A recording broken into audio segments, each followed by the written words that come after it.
যদি মেম্বার নির্বাচিত হই, আমি 1 টাকা কখনো ঘুষ খাবো না, 1 টাকা দালালি করবো না, কারো জমিতে পিলা দিব না ইনশাল্লাহ। জীবন বাজি রেখো আমি নিশা মুক্ত করবো ইনশাল্লাহ, এই মুগারচরকে নিশা মুক্ত করব। আমি আশা করি যে আলহাজ আমানুল্লাহ আমান ভাই আমাকে নির্বাচিত করবেন। 13 বছরের ছেলে, সে ছেলে রাজমিস্ত্রি কাজ করে আমার সংসার চালাইতো। 3% জায়গা বিক্রি করে, ভিটে মাটি বিক্রি করে আমি রাজনীতি করেছি। প্রিয় দর্শকবৃন্দ, আসসালামু আলাইকুম। আজ এমন এক মানুষ নিয়ে আপনাদের সামনে পপুলার টিভির পর্দায় আমরা হাজির হয়েছি। তিনি হচ্ছেন শাহাবুদ্দিন, যার বাসা কেরানীগঞ্জের রোহিতপুর ইউনিয়নের 6 নং ওয়ার্ডের, যে নাকি তৃণমূল থেকে বেড়ে ওঠা এক নেতা, যিনি নাকি এক সংগ্রামী এবং যিনি নাকি দীর্ঘ জেল জুলুম অত্যাচার সহ্য করে এই সরকারের পক্ষে বারবার সামনে গিয়ে এসেছেন। তো আজকে তারই যে নেতৃত্ব দেওয়া সেই দীর্ঘ 36 বছরের রাজনীতি জীবন এবং এই কথাগুলো আপনাদের মাঝে তুলে ধরার চেষ্টা করব। তো চলুন। আমার মতন একজন তৃণমূলের কর্মীকে পপুলার টিভি স্মরণ করেছে। পপুলার টিভিকে আমি ধন্যবাদ জানাই।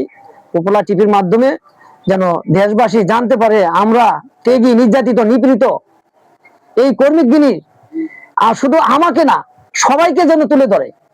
বিসমিল্লাহির রহমানির রহিম।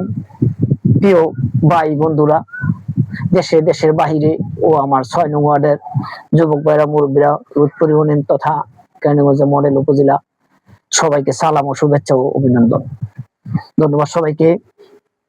আমি রাজনীতি করি তৃণমূল থেকে। 6 নং ওয়ার্ড যুব দলের সভাপতির মাধ্যমে আমি রাজনীতিক বাংলাদেশ জাতীয়তাবাদী দল বিএনপির রাজনীতির সাথে সম্পৃক্ততা তথা রোহিতপুর ইউনিয়ন যুব দলের 5 নম্বর যুগ্ম আহ্বায়ক পদ আমি পদে ছিলাম। আমার রাজনীতি অনেক ত্যাগ তিতিক্ষা অপেক্ষা করে আমি রাজনীতি করে আসছি। 3বার 6টি মামলায় জেল খেটেছি। এটা আপনারা অনেকেই জানেন। মুগারচরবাসী, সারা রোহিতপুরবাসী, কেরানীগঞ্জবাসী 3বার করে জেল খেটেছি 6টি মামলায়। মাসের পর মাস, বছরের পর বছর কোর্টের বারিন্দায় বারিন্দায় ঘুরেছি। হ্যাঁ, আমি কিন্তু কোনো সাড়া পাই নাই, কোনো খালাস নাই মামলা। আমাদের এই দুঃখ দুর্দশা একমাত্র আল্লাহ পাকেই ভালো জানে। যাই হোক, তারপর আমি 7 বছর রোহিতপুর ইউনিয়ন কৃষক দলের সভাপতির দায়িত্ব পালন করেছি। তারপর 3% জায়গা বিক্রি করে, ভিটে মাটি বিক্রি করে আমি রাজনীতি করেছি। কারণ আমাদের নিজের আত্মীয় স্বজনী পরিজনই বলছে যে সব রাজনীতি ছেড়ে দে, রাজনীতি করে কি পাবি, কি হবে। আমরা বিএনপিকে ভালোবেসে, আমাদের মা মাটি মানুষের নেতা আলহাজ আমানুল্লাহ আমান ভাইকে ভালোবেসে আমি রাজনীতি চালিয়ে গেছি। যখন 2013 সালে জেলে যাই, তখন সেই মুহূর্তে আমার 3টি ছেলেই লেখাপড়া করে। ফলে আমার 13 বছরের এক ছেলে তখনকার সময় 8-এ পড়ে। তখন 8-এ পড়ে আমার সংসার কিভাবে চলে? তখন আমার ছেলে রাজমিস্ত্রি কাজ করে তখন আমার সংসার চালাইতো। তাহলে আপনারা ভাবুন যে আমি কতটুকু কষ্ট করে রাজনীতি করে আসছি। আমার সেই কথা বলতে গেলে আমার চোখে পানি এসে পড়ে। কারণ আমার 13 বছরের ছেলে, সে ছেলে রাজমিস্ত্রি কাজ করে আমার সংসার চালাইতো। জেল জুলুম সবকিছু অপেক্ষা করে রাজনীতি চালিয়ে গেছি। কোনো ভয় করি নাই। ভয় করলে রাজনীতি করতে পারতাম না। যাই হোক, রাজনীতি করে আসছি। এখন বর্তমান কেরানীগঞ্জ মডেল উপজেলা শ্রমিক দলের যুগ্ম আহ্বায়ক করেছে আলহাজ আমানুল্লাহ আমান ভাই। আমি আলহাজ আমানুল্লাহ আমান ভাইকে ধন্যবাদ জানাই। আমাদের রাজনীতির অনেক সহজ করে দিয়েছে। যে মুগারচর এলাকায় আমি কয়েকজনের সাথে কথা বলে জানতে পারলাম যে আপনিও ইচ্ছা পোষণ করেছেন, কিংবা তারাও চায় যে আপনার মতো একজন সৎ আদর্শবান মানুষকে তারা মেম্বার হিসেবে পেতে চায়। তো এই বিষয়টা আপনি কিভাবে দেখছেন, যদি আমার দর্শকদের আপনি একটু বলতেন।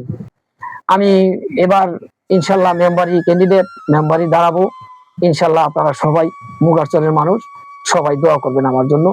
আমি যদি নির্বাচিত হতে পারি, আমরা এই দেশের কথা বলবো, দেশের কাজের কথা বলবো, উন্নয়নের দ্বারা অব্যাহত রাখবো, নেশা মুক্ত করব। মাদক বিরোধী কথাটি আমি বলি, সেদিন আমি আলহাজ আমানুল্লাহ আমান ভাইয়ের বাসায় যাই বলছি যে এই দেশ নষ্ট হয়ে যাচ্ছে, তখন আলহাজ আমানুল্লাহ আমান ভাই বলছে যে তোমরা ব্যবস্থা করো, তোমরা পাশে থাইকা এটি দূর করো। রুদপুর ইউনিয়ন 6 নং ওয়ার্ড মেম্বার, আমি আশা করি যে আলহাজ আমানুল্লাহ আমান ভাই আমাকে নির্বাচিত করবেন। আরেকটি বিষয় হচ্ছে, আমার এলাকাবাসী, আমি যদি সৎ হয়ে থাকি, আমি যদি কাজ ভালো করে থাকি, আমাকে বেছে নিবে ইনশাল্লাহ। এভাবে কি কাজগুলো করছেন? আমরা মুগারচরে আমরা কয়েকজন আসছিলাম, যেহেতু আমাদের মহিলা মেম্বার একজন, আমাদের মুগারচরে আমাদের একজন মেম্বার আছে, খন্দকার মেম্বার মুগারচরের। আমরা আমাদের একজন সিনিয়র নেতা আছে মুর্শেদ বিআই, থানা যুগ্ম আহ্বায়ক, থানার যুব বিষয়ক সম্পাদক, ওনাকে নিয়ে আমি কয়েকটি রাস্তায় মোটামুটি আমরা সবার সাথে সম্পৃক্ততা রেখে আমরা কাজটি করেছি নির্বাচনের আগে। তবে নির্বাচনের পরে আমরা ওরকম ভাবে কোনো কাজ পাইনি। তবে ওই দিন গিয়েছিলাম আমন ভাইয়ের বাসায়, বলছে 2টি কাজ আমরা লেখায় আনছি, 2টি কাজ হয়তো আমরা সবারকে নিয়েই আমরা করবো কাজটি ইনশাল্লাহ। মেম্বার হওয়ার পর আপনি কি প্রতিজ্ঞা করবেন যে কি করবেন? মেম্বার হওয়ার পরে আমার 1 নম্বর প্রতিজ্ঞাই, মুগারচরে যে কাজগুলি শাখা উপশাখা আছে অবলিত, 15-16 বছর কোনো কাজ অনেক উন্নয়ন হয় নাই, এই কাজগুলি আগে তুলে ধরা, এই কাজগুলি আমরা করতে চাই। আর আরেকটি কথা, আমার জীবন বাজি রেখো, হয়তো আমি একদিন থাকবো না, কিন্তু আমার জীবন বাজি রেখো আমি নেশা মুক্ত করবো ইনশাল্লাহ, এই মুগারচরকে নেশা মুক্ত করবো। তবে কেউ পাশে থাকুক আর না থাকুক, থাকলে ভালো, কিন্তু মাদক মুক্ত করবো আমি মুগারচরের বিরুদ্ধে ইনশাল্লাহ। হ্যাঁ, আরেকটি কথা, আমি দীর্ঘদিন রাজনীতি করার ফলে আমি জানি ইউনিয়ন পরিষদে কি কি কাজগুলি আসে। বয়স্ক ভাতা, বিধবা ভাতা, প্রতিবন্ধী ভাতা, হ্যাঁ, ফলে অনেক সুযোগ সুবিধাগুলি আসে। আমি ইনশাল্লাহ যদি নির্বাচিত হই, ইনশাল্লাহ এই সমস্ত সুযোগ সুবিধাগুলি যেন গ্রামের গরিব দুঃখী, হ্যাঁ, সবাই যেন সুযোগ সুবিধাগুলি পায়, এই সুযোগ সুবিধাগুলি আমি ইনশাল্লাহ দিব। হ্যাঁ, আরেকটি কথা, উপজেলা পরিষদে যেই কাজগুলি আসে, এই কাজগুলি রাস্তাঘাট বিভিন্ন নির্মাণাধীন কাজ, এই কাজগুলিও আমি উপজেলা থেকে না ইনশাল্লাহ গ্রামের মানুষকে দিয়া খুশি করার চেষ্টা করব ইনশাল্লাহ।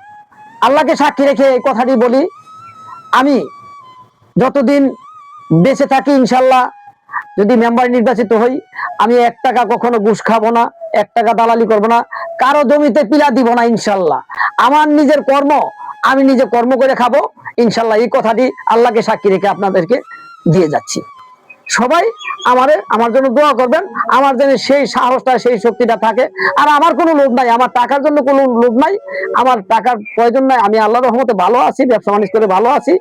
আমার মালিকে 2টি ছেলে 2 দেশে রাখছে, আমি এতে ভালো ডাইল ভাত খাইতে পারি। আমার দলের কোনো সুযোগ সুবিধা যদি পাই, আমি দেশের উন্নয়নের কাজে লাগাবো ইনশাল্লাহ। আমার নিজের তহবিল করার কোনো ইচ্ছা আমার নাই।